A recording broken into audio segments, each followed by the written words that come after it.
Inside Boxing's Throwdown. I'm Aurelio Martinez, Stephen Johnson, and we're going to continue with this segment with recapping this weekend's fight. Now, Steve, we had some good ones. I'll tell you, we had Arizona. What's his name? Arizlandi, man. Why you mess up the dude's name? Hey, man, I had to bring out my Mexican accent. Man, he's Cuban, man. Forget all of that. His name is Arizlandi. But anyway, Lara. we had Lara. Okay, we had Charlo, one of the Charlos, Jermel, and then we had Austin Trout from New Mexico. Yes. Okay, and 3 entertaining fights. Yeah. I mean, 3 entertaining fights. So let's go on and recap them. Let's start with the first one up, which was Trout. Okay. Yeah. Trout came in, and I'll tell you what, I like Austin Trout, and I sure was hoping he could pull this off. Okay. But Austin Trout is Austin Trout, and I don't understand why they can't find the weaknesses in their armor and improve them. I mean, that's the number one job that your coaching staff, I shouldn't say coach, your training staff should be doing for you, because he moves well, he scores well, and he looks good in the ring. He's got good ring generalship, and when that fight was on early on, 1, 2, 3 rounds, I said, man, this guy's doing what he can. But he's going to lose. And you sure did. And I posted that on Facebook. But once again, just like you did with Ramirez, I said, man, what are you drinking, man? And then, sure enough, you were right. So I'm going to give you your props. Well, let me explain what I said. Yes, okay? please do. Let me explain what I said. You cannot win a championship caliber fight boxing backwards. Right. Can't. You can't. There's only one man in the history that we know. We know that was Ali. That's right. Okay, you can't. Yeah. But even Ali had his moments where he moved the guy back. Yeah. Okay, you can't. It's not going to happen. If that's your style of fighting, you're not going to become a world champion unless that championship is given to you. Okay, it doesn't work that way. Steve, leverage in your punches comes from moving forward and having your feet set. Everybody knows that. Every trainer in the world knows that, okay? So if you're moving and you're on your toes and you're bouncing and you're hitting, you're scoring, okay? And that has to be part of your game. You're scoring, you're making points, but there comes a time that if you don't earn the respect from your opponent, he's never going to stop coming. Because if you look at if you look at Hurd, man, he was walking in. He was doing everything wrong. He wasn't sliding in to come in. Yeah, he was walking. Exactly. And you don't do that. But wait a minute now. In Austin Trout's defense, Hurd is a beast, man. He's a beast. This young boy, let me tell you something. He's as my mom used to say, he's smelling himself right now. This boy is. Wait a minute. Okay. He's truly determined to prove himself as a world champion. And like you said, until he meets the other immovable object, because right now he's the immovable object. Yeah. Until he meets the other one, he's going to be a tough to be dealt with. Well, no, you can get hurt. You know, boxing, and I shouldn't tell my secrets because everybody is.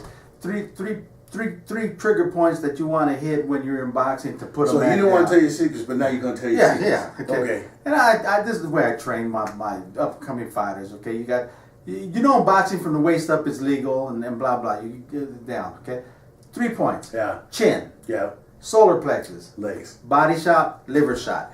3 shots. If you get a good perfect shot, they're going down. I don't care how big of a beast it is. You hit him in one of them spots and you hit him solid, they're going down. Okay, so when Hurd gets in there with someone that's going to set and punch deep to the body. Okay. He's not gonna be that walking man, you know.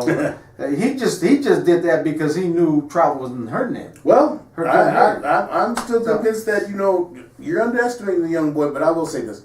I've always been a fan, once again, of Austin Trout because of the way he carried himself.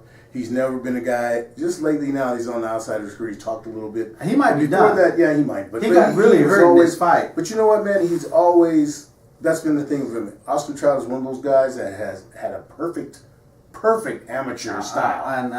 Perfect amateur style. But as a pro, like you said many times, you got to be able to stop a guy from coming forward. And all the big fights that he's had, he can't stop the guy from somewhere along the line in the fight, you have to move your man back. Okay, now let's move on to the next fight where we Actually, we had Charlo, and he took on Erickson Lubin. That might have been the first fight, wasn't Charlo? No, that was the second fight. Okay, and I was looking forward to that fight because I expected an outright wham bam, kind of like a Morales Barrera type fight. Now let me toot my horn on that one. Okay. I told you that Charlo was going to bang him out, and my own thought of that was that Erickson Lubin was not ready for a Charlo. Oh, you said that. You told me that. Yeah. I just felt like he wasn't ready for him. Now, I didn't think it was going to be the first round. I would be the first to admit that.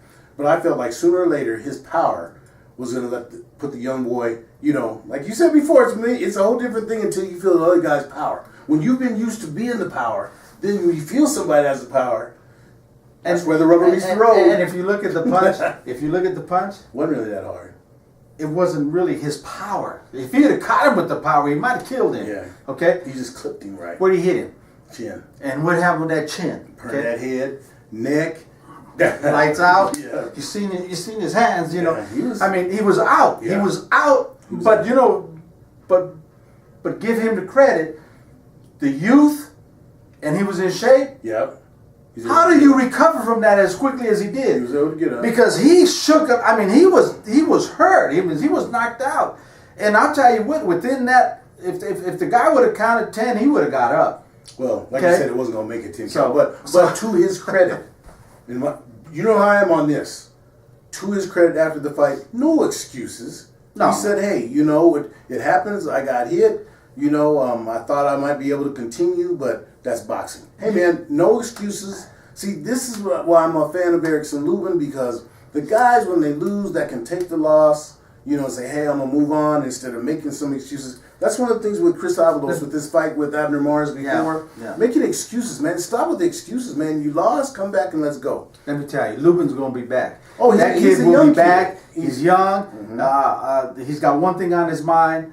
And Lubin, I only got one thing to say. The reason you got knocked out is you took your eyes off your opponent and you were looking at your shoes. Okay?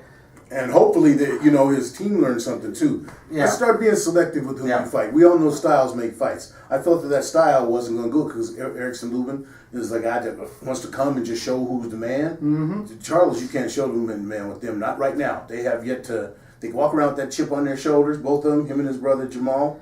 Can be a good thing and it can be a bad thing. Like you said, it can be both. Right now, it's good. And like you said, but we'll see what happens later. For lack of time, we got to move to the main event where we had Erislandy Lara, and I just thought that when he fought Terrell Gaucher, I know Terrell very well from his amateur career. He was highly decorated amateur. Erislandy Lara, just like Guillermo Rigondeaux, the Cuban boxers, man, they're tough. They're not really. Let me say, the thing about them is they're not guys where you say, oh, Erislandy Lara's fighting, I got to watch this. Because he's not that exciting. Mm-hmm. He just handles his business. Let me tell you something what I like is he changed up a little bit. He was the aggressor. Mm-hmm. I don't know if it was because it was Gaucher. Once he knew he was in charge, he did his thing. He actually changed up, and you didn't see the boxing and the Cuban style of all ring generalship and just trying to outclass your opponent. He actually took it. He took the fight to his opponent, and he looked good doing it, man. I'll tell you what, he looked good doing it. When I became a fan of Erislandy Lara, I told you I'd known about him before, but when I actually got to see him live, he was here in Denver a few years ago, and he fought Ricky Lopez.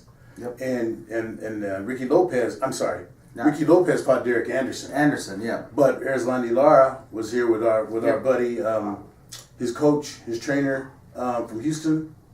I'm gonna have him brain lock. Ronnie Shields. Jesus Christ, man. The amateur, yeah. And so I got to talk to Ronnie and Lara before the fight, and I told him I was there mainly to watch them and see what's going to happen. And he blasted his opponent out. And you remember I called you and I said, man, this dude's going to be world champion. And you laughed at me. I did. You said, man, after one fight you're saying that? I said, I'm telling you, man. And Ronnie Shields, his pedigree, we know. I just felt like he's going to be a world champion. He's another one. He's in this position. He has that great amateur style. And we'll see it as he moves up, and because he's going to have to deal with some beasts now. We're going to see how that holds up for him. In 10 seconds, but we'll finish it out. I'm going to agree with you now because what I saw in this last fight is I saw the changeup. Okay, now that's what I've been talking about. when you can change up, set, and become the aggressor and move your opponent back, now you're becoming a complete fighter. Now you're becoming a complete fighter.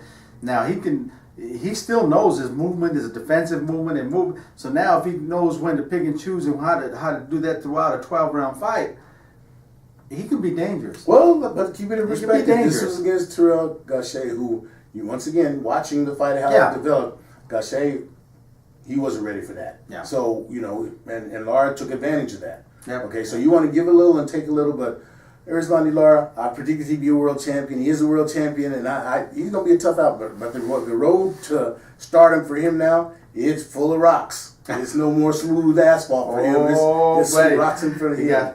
He got some rocks in front of him. That's right. Yeah. All right, now listen. That's the end of our second segment. We're gonna move to our third segment, which is something Radio is looking forward to. Our open discussion. We're gonna come back and. You don't want to give a teaser about what you're They just come back and watch. Okay. All right. Okay. Well, come back and watch our third segment. And in the meantime, keep your mask on. Keep them up, baby.